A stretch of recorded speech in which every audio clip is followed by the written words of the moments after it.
This episode, I'm joined once again by Jacob Rollison, who is a Jacques Ellul scholar and the author of a new reading of Jacques Ellul, Presence and Communication in the Postmodern World, and editor of Jacques Ellul, a companion to his major works, along with Jacob E. van Vleet.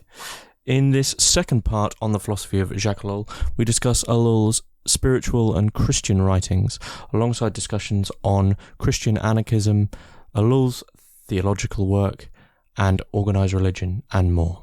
I'd like to say a big thank you to all my paid patrons and subscribers for making all of this work possible, and if you would like to support the podcast to keep it going indefinitely, or become part of the community, please find links in the description below. Enjoy. So, Jake Rollison, thanks for coming on to Hermitix podcast once again for this part 2 on the philosophy of Jacques Ellul. My pleasure to be here, James. Thank you. And the reason we're doing a part 2, which we sort of emphasized in the first part, is that people basically know Ellul, because people might be watching this video without watching the first. Basically, people know Ellul primarily for his work on propaganda and technology. Actually, probably the other way around, on technological critique and then propaganda. And, I personally never really realized until it was sort of brought to my attention that there is like a whole other side to do with Christianity and spirituality. So when I got sent the companion to his works, which we discussed in the first episode, the publishers were kind enough to also send me Jacques Ellul Essential Spiritual Writings, which is this is just edited by Jacob van Vleet, isn't it? That's right. Okay, yes. Okay. So this is a collection of, as you'd imagine, his essential spiritual writings. So Ellul is a sort of a lay theologian, and he is Catholic, correct? No, so he's Protestant. Already made a mistake. That's all right. Don't worry, you're not the first. In fact, it's easy to make that mistake partially because in the Anglophone context, many times he has been called Catholic by people who didn't know all the context. So that's totally fine. Okay. So yeah, I mean, jumping in on this, what's Ellul's sort of personal history with Christianity and religion in general? Yes, that's a great question. So he grows up the son of a father who is an agnostic, influenced by Voltaire's ideas. So he's somebody who puts a lot of emphasis on honor. But he is not at all, religious in any committed way. So he says to his wife, who is Protestant by confession, Ellul's father says to his wife, "I don't want you to influence our son in his decisions about religion. I want him to make his own choice when he's older." So Ellul's mother obeys, her husband's wishes, and basically the only thing she does is if Ellul sees her on her knees praying, Ellul asks, "What are you doing, Mom?" And she says, "I'm praying." And that's all. So beyond that, she never made any attempt to communicate or share her faith with her son. So the important thing to know is that when Ellul is around 18 years old, he experiences what he describes. He very rarely ever talks about his conversion to Christianity. But when he does, he calls it brutal. He says basically he's on vacation reading alone in a vacation home, and he's confronted with what he can only describe as the presence of God. And it's so powerful that it scares him completely.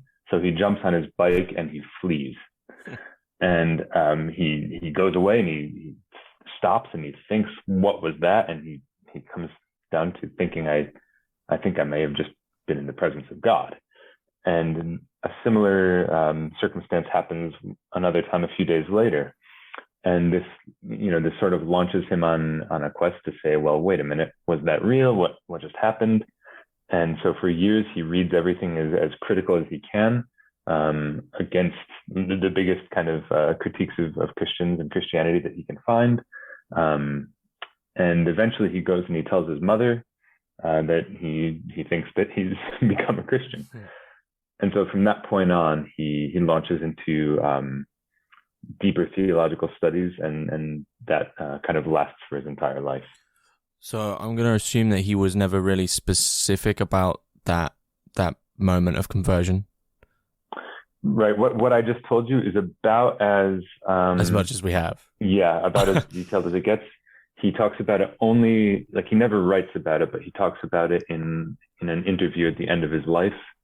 And generally he tries to avoid talking about it. Okay. Is there does he say what the reaction from his mother was like?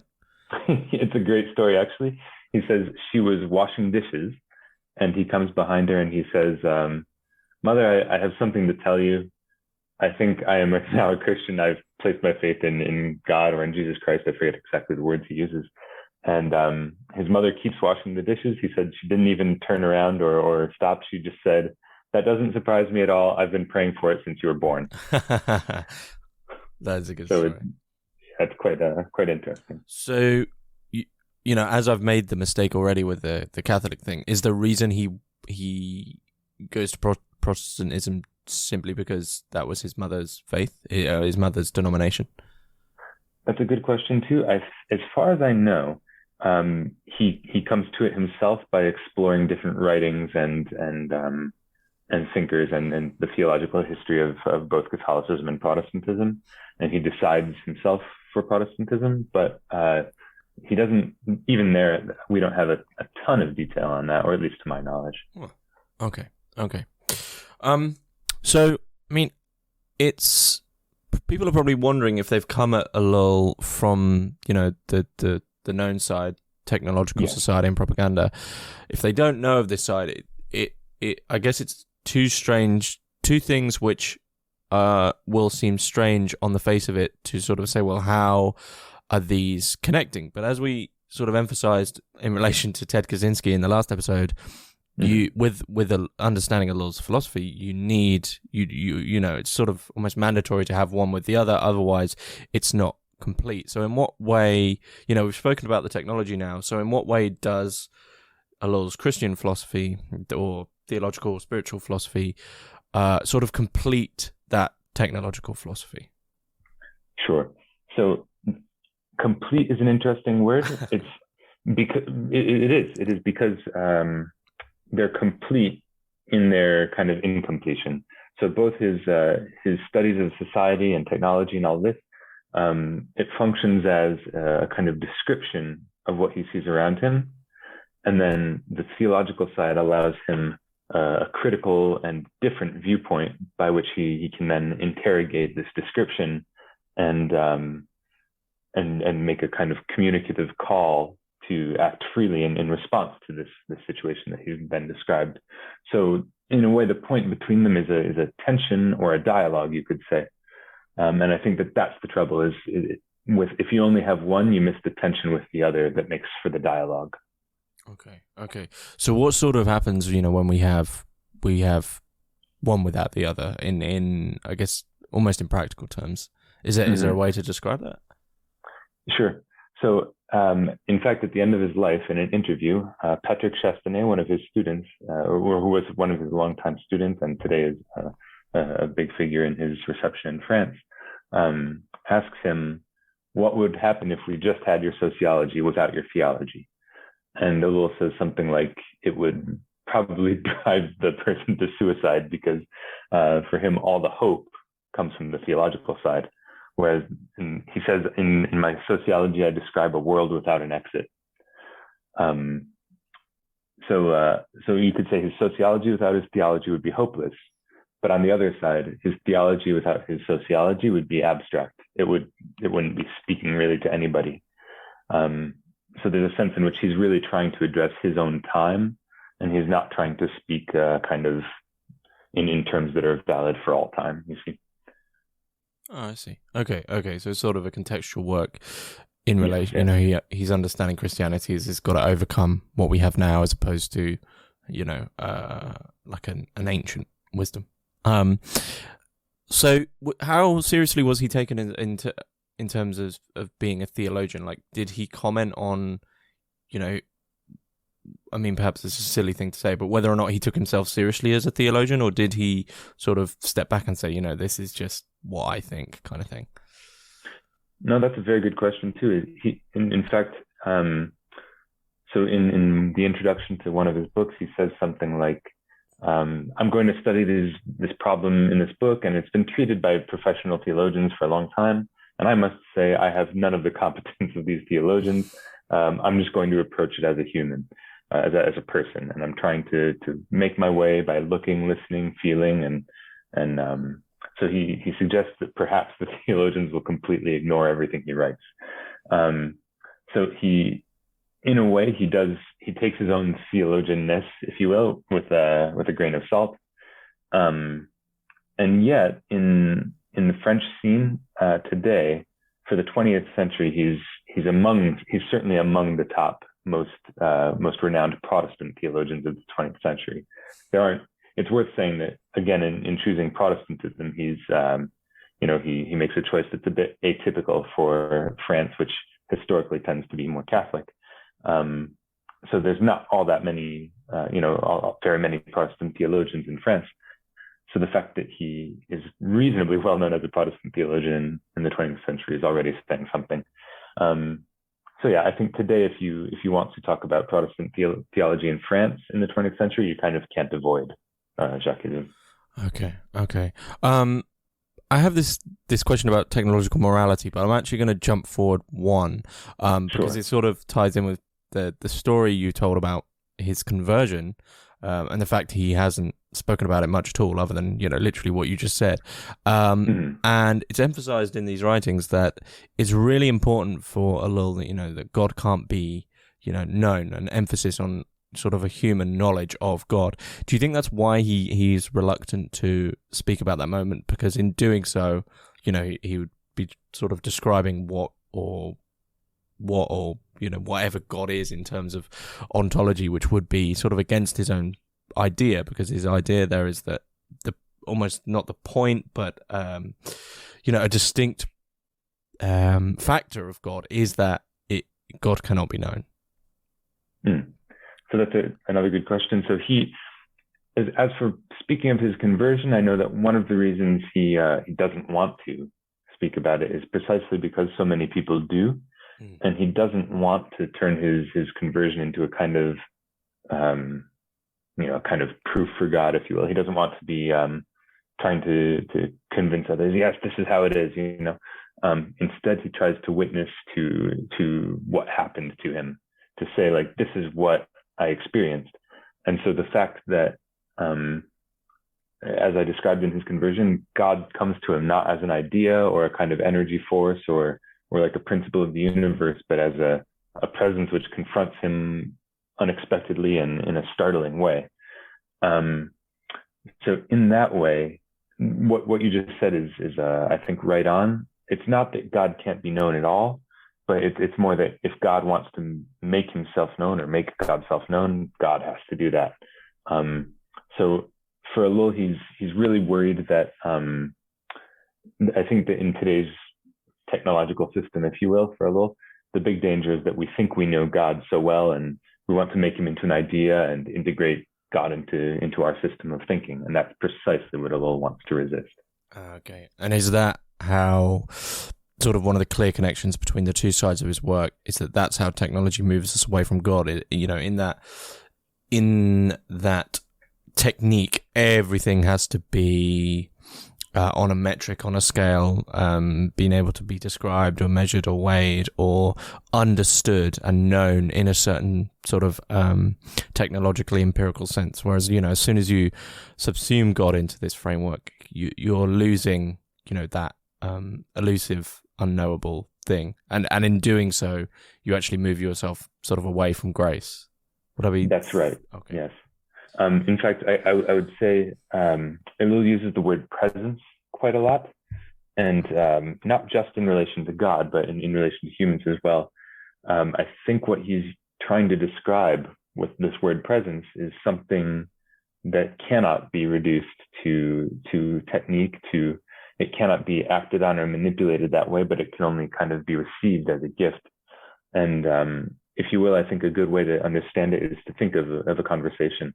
If I'm talking to somebody and I would say that if I could just separate what they're saying from their person, from who they are, and and then I could integrate it into my own thoughts. I could kind of know what they're saying and know where they're going without needing to talk to them. Well, that would be exactly to cut off their presence, kind of the presence of this other person in what they're saying is exactly what Ellul is trying to hear or to capture, I guess, to describe. Okay, and is that how Ellul sort of defines technological morality? Is this thing which is completely cut off from multiple aspects of life? It's sort of self-vindicating. So yes. So it's related. It's a little bit different because when we talk about technological morality, I think he's talking about it on the societal level, or like the social public level. The place where he mostly talks about that is in his book, one of his books on ethics, and he suggests that as a society, the West, especially his own France, but the West in general, we've got, where we are right now is we are in a transition, and we are transitioning from a morality that we've inherited from the Christian history of Europe, and then the bourgeois tradition of the 18th century, I suppose. And so if that's what we had before, what's now happening is that morality is bending to conform to the society of machines and techniques that we've since invented and constructed around ourselves. So in a sense, morality is in an adaptation to this systemic mode of thinking, which is not the same thing.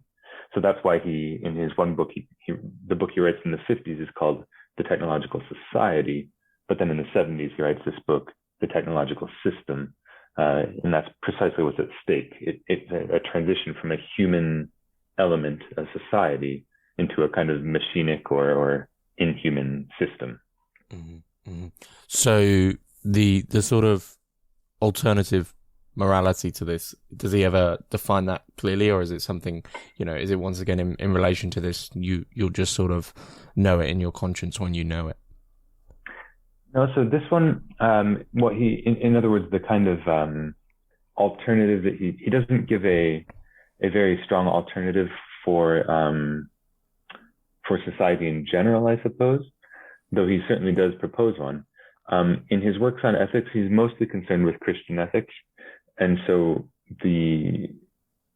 for society in general, he's more doing a negative work, a kind of, he views it as a destructive work, if you will, but he views that destruction as a positive contribution. So if for him the technological system and the morality that is created and adapted to it is a way of integrating us into a larger system that's ultimately inhuman or destructive for our lives, Ellul's goal is not to propose a positive society in contrast to that so much as just to loosen up those, if you will, those kind of bonds or chains or whatever that keep things in that way, so that there can be some freedom to then move towards something else that we don't know what it is yet. So for the Christian, it's a matter for him of, if you had to say it very succinctly, it's a matter of listening to God through the Holy Spirit, which is never a easy thing, but it's a complicated thing that involves your whole life. But for others, I guess the best he can say is a call to freedom, a call to act differently and not obey this technological morality. Okay. Does he sort of make it clear that the only way to do that is through God, or does he ever say that there might be some other means, or is it completely a Christian technological split for him? So that's a very good question, because I think it's at times it's a little bit ambiguous. So from his early works in his book Presence in the Modern World, he writes about how basically what you would need to be able to do that. So the words he uses, like you could say something like desacralize the kind of sacred character that technology claims for itself in our lives. What you would need to do that is a force that is radically external to technology and external to this system. But that's exactly it. His contention is that the system has become so all-encompassing today that The only thing that actually is outside of it would be the living God. And so that's why prayer as this call to the living God becomes part of this, part of the way to actually get out of it. But as to whether or not at a different time in history, a different force might be able to provide that same kind of transcendence, Ellul isn't, he never, I suppose he doesn't get as clear on that as we might like him to. Okay. And he moved, well, I'm not familiar with this at all, so I might mispronounce it, but he mentions many times, is it Trinitarianism or Trinitarianism? Yes. Yes. As a move away from authoritarianism. So I'm gonna assume that Trinitarianism is a sort of a Christian emphasis or a theological emphasis on the Holy Trinity. And in what sense does that differ from, I guess, I'm not sure of the alternatives here. So he sort of emphasizes that this is a move away from that technological sort of authoritarianism. Sure. So, if you could, So in what sense? Sure. So the way I would suggest to understand it, yes, you're right. When we talk about Trinitarianism or the Trinity, we mean the idea within Christian theology, the idea that God is both one and three. And in the Christian Trinity, it's traditionally the Father, Son, and the Holy Spirit. And so the Father, and then Jesus Christ as the Son, and then the Holy Spirit, which proceeds from either God the Father or the two of them, whatever. So you could say that for Ellul, when he looks at the Trinity as something that's inherent to describing the Christian God, he sees it as a kind of paradoxical unity of both diversity and singularity. So God is both, together, is unified in one, and yet that does not erase the diversity within God. I think that's helpful in terms of distinguishing from authoritarianism, because it's different from, for example, a king who says something like, I'm the most important in society, everybody should serve me. Instead, with the Trinity, you get Christ, who could be understood as God's free emptying of himself in theological language, for the sake of others, out of a motivation of love. So, so while Ellul, in other words, worshiping God in the Christian tradition is not the same as, obeying a tyrant, I guess, is the simplest way to say it in that way. Okay, and that's the important thing for him. Is in the Trinity, you're allowed that division where you can focus on different aspects, as opposed to a sort of singular, because how God is sort of commonly taught as this, being in the sky, which rules all. Right. So in other words, I think it's important, because if God was only one or the other, then the tension that allows for actual communion or community would be lost. If God was only one for Ellul, that would lead to something more like an authoritarianism. And if God was only multiple, then that would lead, I don't know, to like the breakup of the person, I suppose, would be implied there. But for Ellul, the fact of the person, the idea of the person is something that allows him to kind of negotiate those two as well. Okay. So I'm sure there's a big history of Trinitarianism, but how is it? How was this was this accepted, or is this a controversial idea? So within Christian theology, certainly the Trinity is a pretty standard thing. Yeah. Or at least it has been since the early centuries of Christianity. How you understand that is always a topic of debate in theology. And so it would be wrong to, make it seem as if all theologians say, yes, this is exactly how it is. But at the same time, there's he's working within pretty standardly accepted Christian tenets, if you will. So he's not, I guess by doing that, he's not doing anything crazily radical. That said, his readings of, so for example, his readings of Christ as, I'm sure we'll come back to it, but Christ somehow as anarchical or related to power in the way that he is, not everybody will accept that reading at all. Okay. So does this Trinitarianism, this move away from authoritarianism and not being able to be just completely subsumed? I guess this connects with the technological system and not being, making sure that you're not subsumed into that inhuman element and retaining the human element, which you can sort of empathize with. Does this connect with his notions of power and violence in relation to Christianity in any sense? Yes, definitely. So for power, I think the best way to explain what power means for Ellul is he gives a trio of power, powerlessness, and what he calls non-power. So power is the ability to do something, quite simply. Powerlessness would be not having the ability to do something. But then what he calls non-power would be the ability to do something and then the active refusal to do it, or the choice not to do it. Now, in the technological system or in today's society, he thinks that non-power is the ethical one that really needs to be highlighted. A very simple way of saying it is he and his friend Bernard Charbonneau, in relation to ecology and things, they always repeat that infinite growth in a finite world makes no sense. So at some point, we have to choose not to keep the economy growing or not to keep, technology just pushing it to every limit. And I think that limit is sort of reached with the atomic bomb in the middle of the 20th century. But this is clearly linked to the way that Ellul looks at Christ. So Christ, for example, in the Gospels, they recount that there's these narratives that talk about Christ being tempted, or even on the cross, or before his crucifixion. There's a point where Peter takes the sword to fight to save Christ from those coming to capture him, and Christ says, "Put your sword away. Don't you think that, like, if I wanted to, I could call on 12 legions of angels right now?"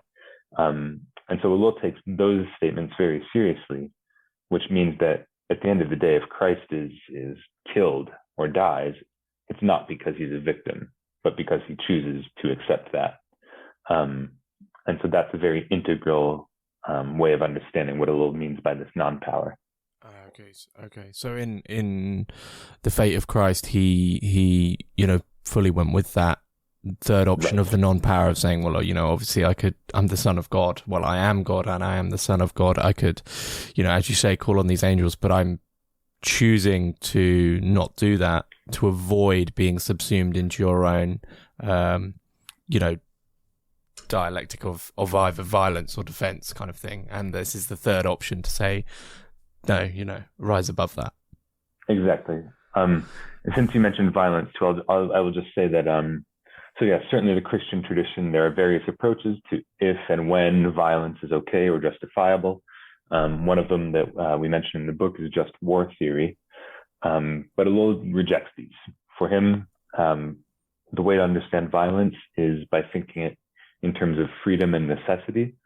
And so for him, if you can act violently, but if you do, you're giving up your freedom, basically. The point isn't so much to say that violence is good or bad, as much as to say that it's never free, and it acts out of necessity and can only create further necessities. Okay. So you mentioned a little bit back in relation to Charbonneau, the temptations of the economy. You can't have infinite growth on a finite planet, but we're still tempted into the myth, the belief that we can just keep going. And this, still astounds me today that people, even if you do find some form of innovation on a deep time frame, everything, eventually will end. So, we sort of cling to this temptation in a way. And I guess, obviously Ellul is reading this in the Christian sense that you're tempted by sin and by the devil. So there's a clear connection there between the temptations of the growth of the economy and the economy then seeming like some sort of sin, and also the devil plays some part. And I mean, I guess tying this all together is quite tricky. So would it be a bit too simplistic to sort of say that certain aspects of technological society for Ellul are simply equated with that understanding that it is sin, it is the devil trying to sort of tempt us into something which is away from God? So that's a very good question, and you're right. There's a lot of elements that have to be carefully tied together. So the first thing to say, I think, is Ellul has an interesting approach to the devil, or not so much the devil as we could say demons, and in tying it to his one of your other questions, but also to his book on the new demons. So either the devil or demons, for him, they're not exactly active forces that are external to, in other words, it's not the red guy with a pitchfork and two horns and a forked tail who's trying to drag people into the flaming hell or whatever, you know what I mean? Mm-hmm. For him, you could say that demons, it's a human phenomenon that takes on kind of superhuman proportions.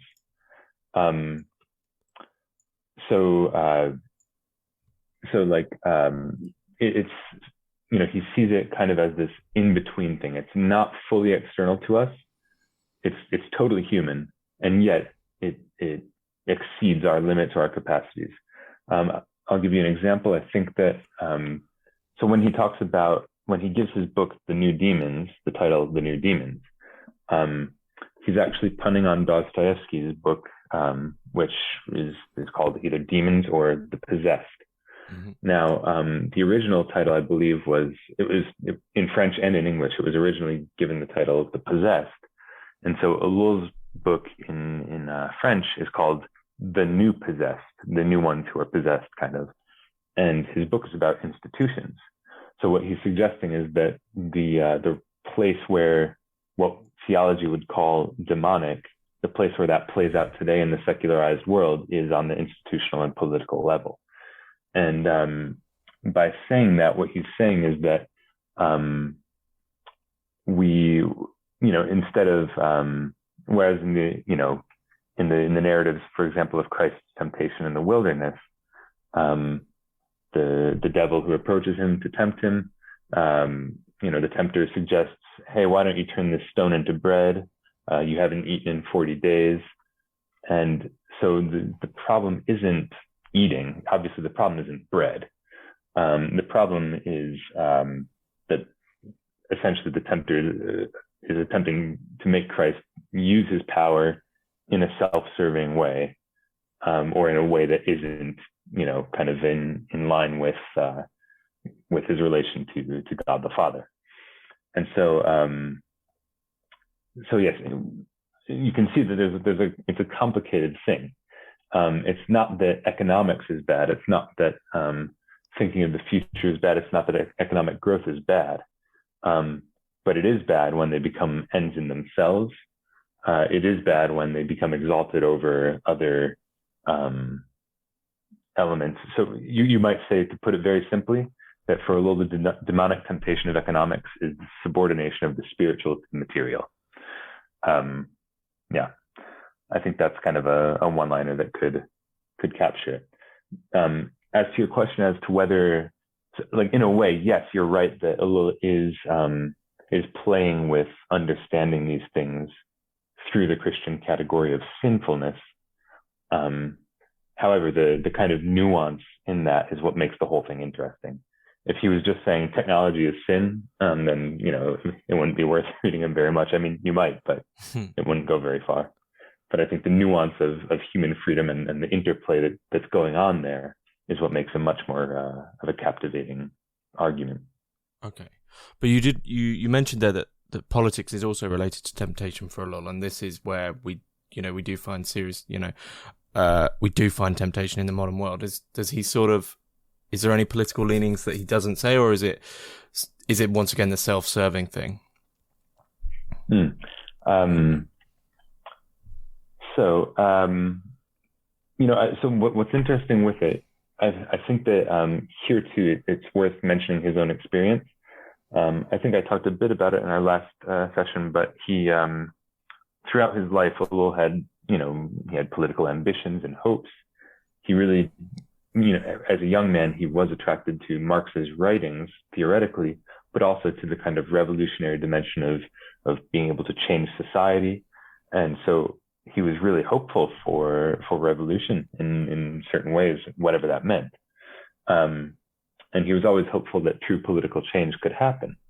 However, as he went through experiences like his small time as a deputy mayor of Bordeaux, as he watched his political hopes kind of crushed, the longer he went on, the more he really became convinced that it wouldn't be sufficient to describe what happens in politics simply as a human phenomenon. There's something there that actually does prevent what we want to happen from happening. He sees it as a kind of undermining of all the best of human intentions, if you will, if you want to put it in the most desperate terms. And so he is trying to grapple with and describe that fatality that he experiences on a lived level. And so I think that's part of what's going on as well. Okay. I don't know if that that answers it. But I mean, it does bring up a key question then. What is the role of the Christian in the modern world? Because obviously the role changes when you're presented with this modern world. So, what for Ellul is the role of the Christian person? That's a very good question. So, in a sense, you could say that, in a sense, the Christian's role never changes. From the beginning, if you will, one of the main tasks of the Christian is to proclaim, be reconciled with God through Jesus Christ, something like this. And in that way, that hasn't changed.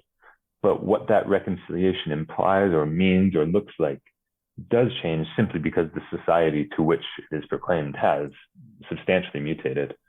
So for Ellul, in the society that he understands as characterized by technique, when he puts the emphasis on presence, he's basically saying, don't let your machines control everything, including yourselves.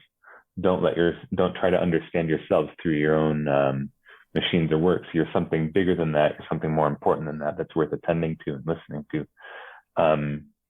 So yeah, in a way, his whole theological work is an attempt to keep technique that characterizes today's society from closing in on humanity. Okay. So now, this question that I've written here, how is hope only possible through prayer, makes complete sense, because obviously prayer is one of the few things where you can finally get, as you mentioned earlier, you originally had the society, the technological society, which is human, and then he moved it to the technological system, which is this inhuman thing. And God is one of the few things outside of it. So hope, finding hope outside of this system, the only way to get that is through, the way to communicate with God, which is prayer. So that is why, sort of answering my own question here, but that's why hope's sort of possible for Ellul through prayer, through God. Yes, that's right on target. And in fact, it's worth mentioning the French title of the book that he writes on prayer. He calls it Impossible Prayer. And in fact, what he's emphasizing by calling it impossible prayer is that we don't know how prayer works. Prayer is not a technique for acting on God and getting him to respond. In fact, prayer is exactly the opposite of a technique.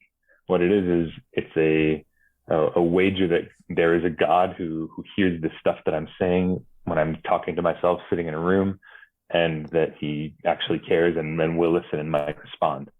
So it really opens up, the act of prayer is a way of manifesting something that is not technical, you see. Okay. So I sort of want to bring in probably the biggest question with Ellul, which is this mixture of Christianity and anarchism, and how that can even be a possibility. So we've brought in all these things of, the technological society is self-serving, that politics is sort of perhaps demonically drawing you into a self-serving way of being. And obviously you said this is one of the most controversial aspects of his work is equating specifically, I guess you could pronounce it Christianity, specifically that notion of actually Christ himself. So in what way can we define Christian anarchism? Yes. So in that one, I'm going to follow, I think Jacob Van Vleet wrote this part of the book when we co-wrote the book. He gave a great definition by summarizing what Ellul thinks of anarchy in this definition. He said anarchy is the rejection of faith in political institutions and the simultaneous rejection of physical and psychological violence.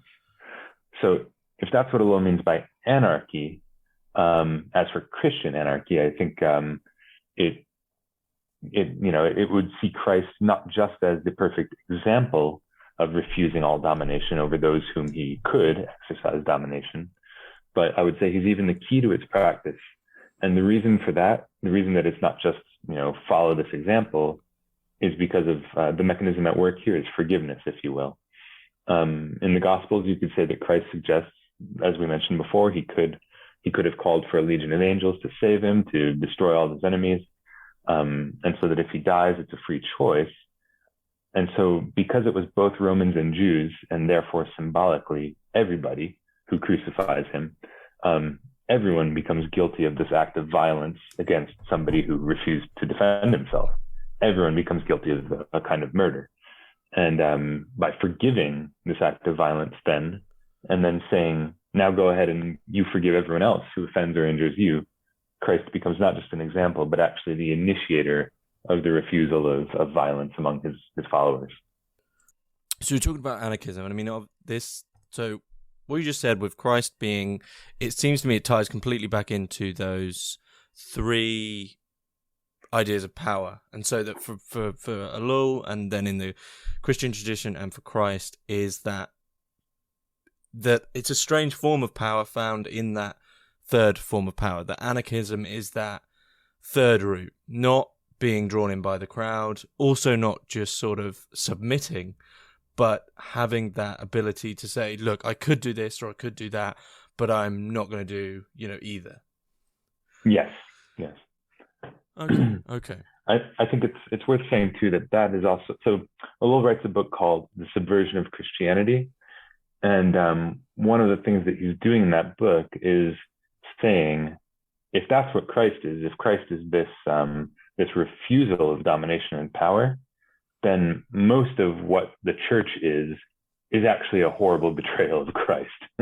So in a sense, what he finds in Christ, he finds totally flipped over and inverted when Christianity becomes a global, powerful institution that, that ends up in things like the Spanish Inquisition or other typically criticized and rightfully criticized elements of Christian of church history. So did Ellul ever sort of write about whether or not he thought organized religion could work on some level? So that's a very good question. It's interesting. He belonged to the French Reformed Church, but he had, like his experiences with politics, I would say that the older he gets, the more disillusioned he gets with the institutional church. So, in fact, in the 60s and 70s, like he and a friend, Jean Bosque, these two, they work, all the way up to the highest level of the institution of the Reformed Church on how to reform theological education. And they propose this whole project, and it works for a little while. It's put into practice, and education is reformed and changed in a really positive way. And then all of a sudden there's a new, a change in leadership, and this new guy doesn't really care about their project. And so he just kind of throws it in the garbage. And so this disillusionment of having years of work just kind of junked is one of the major disappointments that leads Ellul to just be like, okay. So eventually, actually here, if I can tell you a short story about him, mm-hmm. I think it illustrates it. So in the 70s, he does this Bible study in his house, and he opens it to whoever wants to come. And he has a rule where he says, I won't do anything for the people that they can do for themselves. So in other words, he just spends his time preparing the kind of specialized biblical study and careful readings of the texts and all this stuff. And then people come up and they come to his house, and it turns into this massive thing where I think in the end he has over 100 families coming to his house regularly for these Bible studies. And it gets to the point where he says to the French Reformed Church, now we need your help. We need you to start a parish church because I basically have a parish meeting in my house and it's too much for me. Mm-hmm. And so the church says, great. And the first thing they want to do is build a church building.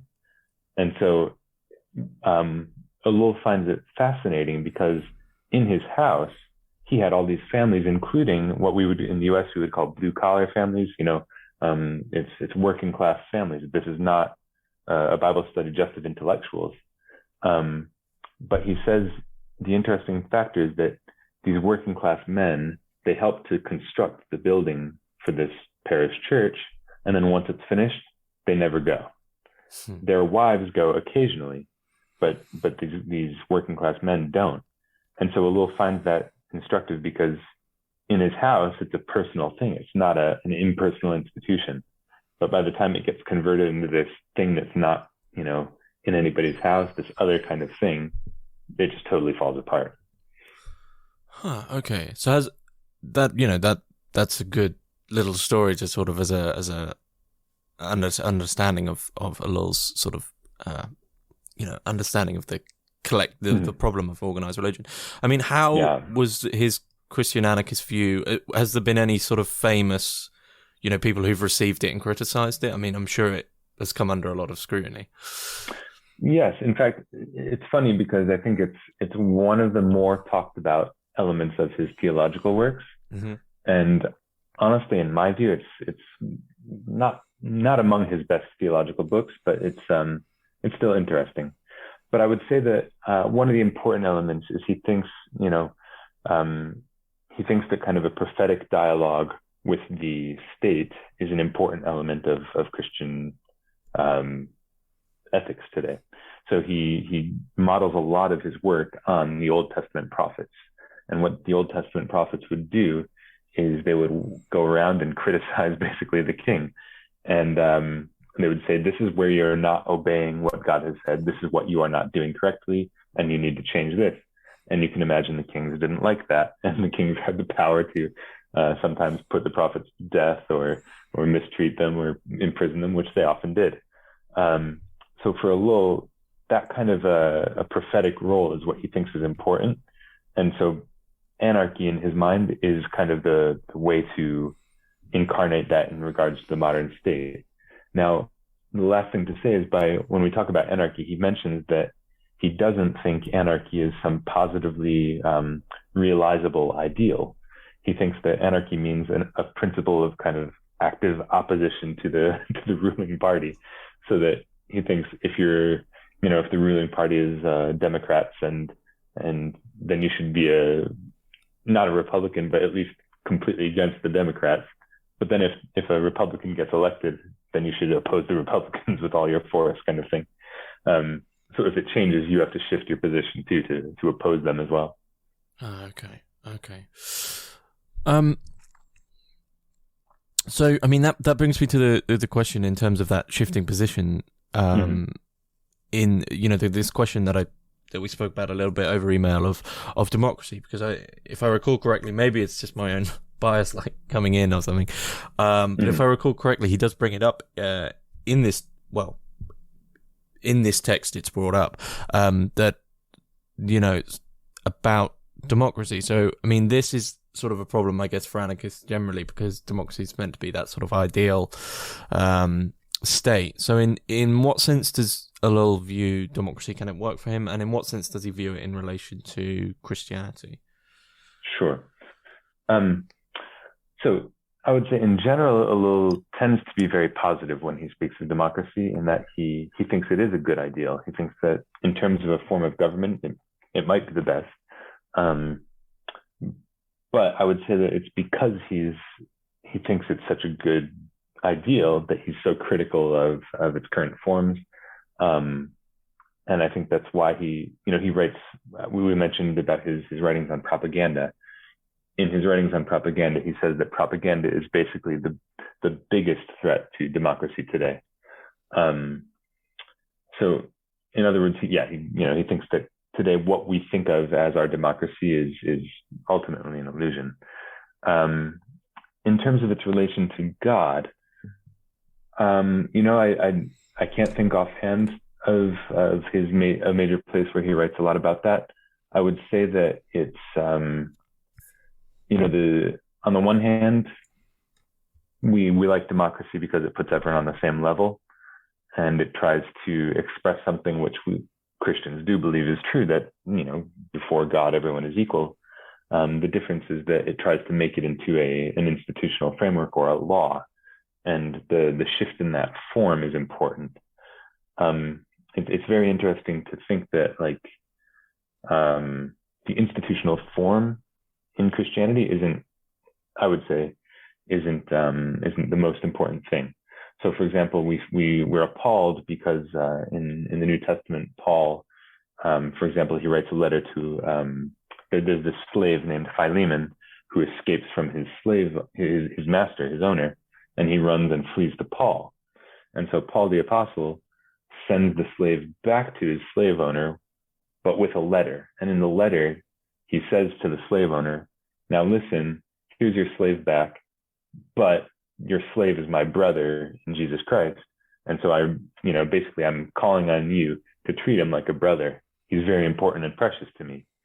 And so in a way, Paul reinforces the institution of slavery by sending the slave back to his slave owner. But by the same move, he completely redefines the relationship between the slave owner and the slave by putting them on the same level as brothers. And so you see what I mean? That's the difficulty, is to talk about it as just an institution of democracy. It's almost neutral before God in the sense that it's an institution like any other. But at the same time, it's not, in the sense that, certainly democracy is an attempt to live out some kind of equality rather than just simply accepting, oh yeah, slaves are fine. It's fine that this person means nothing, Okay. I don't know if that's helpful. Yeah, no. It is helpful. I mean, once you view democracy from a sincerely Christian position, it completely changes, because you're fundamentally altering what it is to be equal. I mean, there's a huge difference between, I guess you could say, technological democracy, where really you sort of aren't equal, because it's this inhuman, self-centered, all against all. So it's like you're voting for the sake of, well, this is the thing I want. Whereas, so you're almost voting for inequality because you want something which is going to benefit you. Whereas I guess a Christian democracy would be that, well, before God we're all equal, so we need to work from that position. Right. I'll just give one more little thing. He mentions that what he thinks would be important would be, he likes the idea that there would be Christians in every political party, but that they could argue as vehemently as they would like to against each other in the Congress or Senate or whatever. But then their relationships with one another should make it clear to everyone else that their political oppositions are secondary to their kind of the brotherhood that they share. And for him, although that would be a way of desacralizing the sacred character of politics, you see, by showing something that's a unity that's superior to the political division. Okay, so introducing into politics something that is outside of it. Right, exactly. Okay, then does he sort of mention how that would change politics? Well, I think that word that I used, desacralizing, is the big one. He hopes that it would relativize it and keep it from kind of a supreme, claiming a kind of sacred or all-encompassing character. So I think that as an example, I use this example quite a lot, but I think Donald Trump's first impeachment trial this last, in 2020 was quite instructive, because there's a lawyer named Jonathan Turley who has written an article where he says that neither side listened to the other at all. There was no actual communication. He thought that both sides abused the materials they used in their arguments. So in other words, it was a complete sham of a trial, because there was no actual communication or consideration from either side. And so for Ellul, that would be a great context for a Republican senator in that trial to take a Democrat senator out to lunch and just sit and talk, because that would kind of relativize these divisions that separate them so strongly. I see. Okay. even though, Ellul, as we said right at the beginning, is reluctant to sort of mention his personal experience with conversion and perhaps his personal experience with Christianity, does he sort of say what is to be done? Obviously, we've commented on it in relation to politics, this idea of introducing like something from the outside into politics and relativizing it. Does he say in terms of technological society what can be done from that Christian position? What is to be done about this situation from that Christian trajectory? So that's like you said, I would say the reluctance to offer prescriptions is a kind of defining element. So his ethical works. So in his theology, one of the biggest things he does is he plans this enormous book project of Christian ethics, and it would be he imagines it in 4 parts: an introduction, an ethics of freedom, an ethics of holiness, and an ethics of love or relationship. He never finishes it, so he finishes the introduction in a way, and then he writes the ethics of freedom, and it's huge. It's 3 volumes. And then he writes an ethics of holiness, which, as far as I know, exists in a 1,000-page manuscript. And then he never gets to the ethics of love. But so what that means is the ethics of freedom is one of the biggest theological things he writes. And so in this enormous 3-volume thing, he kind of finishes on concrete notes at the end, but for the most part, he puts the emphasis on this idea that if I were to give orders, I would be denying the very freedom that I'm trying to create. So he kind of says, look, you are now free in Jesus Christ by this word. You are free. God has freed you. Now go live it among you. I guess a way to say it is, I forget if I mentioned last time, he uses the phrase, think globally, act locally quite often. Mm-hmm. And so you could say that if he's writing, if one of the subjects of his writing is this technological society, this way that all the technological stuff is a global phenomenon, I guess the best he could hope for is to break up the global element so that people can then go rediscover the local element. But the diversity of local elements is precisely why he can't give like a major positive plan for what to do with technology, other than to kind of desacralize it. Having said that, he does propose things like, look, if we were to really use the technologies that are created for the benefit of humanity, we could easily have a 2 to 3 day work week right now instead of a 5-day work week. So for him, the fact that we don't is evidence that we haven't actually submitted these things to our own control today, but they're kind of, controlling us in a way. Okay. Yeah. Is there, obviously there's a lot more going on, and this collection is quite short in terms of, you mentioned these multi-volume and 1,000-page manuscripts. Yeah. So there's obviously going to be a lot more to Ellul's spiritual writings than this. But is there anything key that you'd like to add in? That's a good question. I think I think for today, what I find most interesting in Ellul, in his theology, is this call to freedom and the need to embody it, but also the call to dialogue. I think that nobody today is very good at dialogue, or very few people, and myself included. And so I think that the call to seek dialogue, the call to learn to speak with one another in a way that doesn't crush the other person, the call to actually stop and listen to what's being said, or listen in a more profound way for what's being said behind what's actually being said. To me, I think in other words, the attention to the word as a serious thing and as an embodiment of the kind of freedom that we want to seek is one of the most fruitful things that I hear in his work. So to me, I think that careful attention to words and what words mean and how they factor into what we are as a society is a key element that I would like to emphasize. Does he ever mention if Christianity sort of emphasizes that attention? Yes. So I think the book that he talks about this the most in is his book, The Humiliation of the Word. And if you're interested in that, a reprint will be coming out later this year, I think, in English, of the English translation.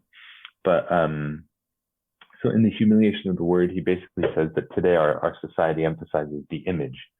So many things have become images or been influenced by images.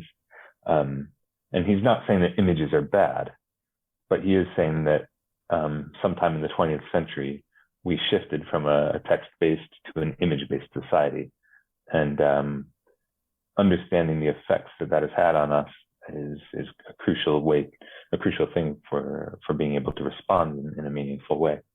So I think the call to dialogue is a call to kind of plumb the depths of what we are in a way that isn't reducible just to an image that can be seen or projected. Okay. Mm. Is there anything else you would like to add? Just I guess a big thank you to you for your time. I've really enjoyed this. I think it was a nice conversation, and I hope I didn't talk too much, but I usually do. But in any case, thanks very much, James, for this opportunity. No, not at all. Thanks to you. It's more surprising than people think to find scholars. So, it's always difficult. Sure. But yeah, thanks. So are you working on I think you told me you're currently working on a book on Ellul. So right now I've got if anyone is interested who's listening to this, there is a Jacques Ellul conference planned for the end of June and the beginning of July in Strasbourg, France, where I live. And so I'm working on a paper for that on comparing Ellul and his friend Bernard Charbonneau on space, time, and death and how they affect their ethics. So that's the current paper that I'm working on. Other than that,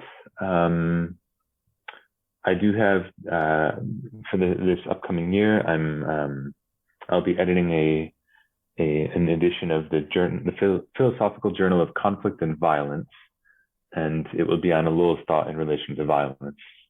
So those are my two current projects related to Ellul's thought right now. Okay. So do you? I'm sort of interested because you seem sort of, and I mean this in a good way, like obsessed with Ellul. Do you have any other philosophical obsessions who you read with as much, fury as you do Ellul? Yes, and well, let's say it like this: Ellul is the dialogue partner that I've found, and the one that's stuck with me the longest. So you're right. It's a bit sad because there are times where there's so many things I would like to read to get out of the Ellul world. But it's been, first of all, it's taken so long to really get in, if you will. But I would love to really dig back deeper into Kierkegaard, and then Paul Virilio, who I mentioned last time. I've in terms of theology, I've also been privileged to through some connections with friends I have in the Czech Republic and Prague. I've been working on things on Jan Hus from the Bohemian Reformation in the 15th century. And so I'm a novice in that field, but I'm really enjoying learning about Jan Hus and his theological thought and kind of the spark that he ignited and the way it transformed Western history. But yeah, no, you're right to say that for a long time. It's been mostly Ellul. Oh, okay. Well, no, there's nothing wrong with that. People find the right thinker. I suppose. I think, let's say it like this. I've said for a long time that I'll keep reading Ellul until I stop learning from him. And I haven't stopped yet. Okay. So, yeah. So where would you advise people to start with Ellul's spiritual writings? Well, to me, a good place to start with, especially with Ellul's spiritual writings, is his introductory work, Presence of the King, or Presence in the Modern World, it's called. The original translation was Presence of the Kingdom, but so it's called Presence in the Modern World. It's a short book, about 150 pages. And the reason I like this one so much is I think, first of all, it's meant to be a summary and an introduction to everything else that he writes. So it really does give the kind of rationale for what happens afterwards. But it's also nice because I suggest that you can find almost everything that he says afterwards in that book, whether in one chapter or even one sentence or just one little phrase. So to me, it's a great one-stop introduction to his stuff. But if not that one, I suppose if somebody is totally new to Ellul's stuff, I think that the Subversion of Christianity might be a good one, because it's a provocative call to rethink what we think Christianity is and means. And in a way, Ellul is, when he writes the Subversion of Christianity, he's channeling Soren Kierkegaard, who called academic theology society's defense against New Testament Christianity, which is a very polemical stance. So I think it's an interesting way to reconsider things and see things in a new light. Okay. That seems like a good place to finish up. Sounds good. Jake Rollison, thanks very much. Thank you very much, James.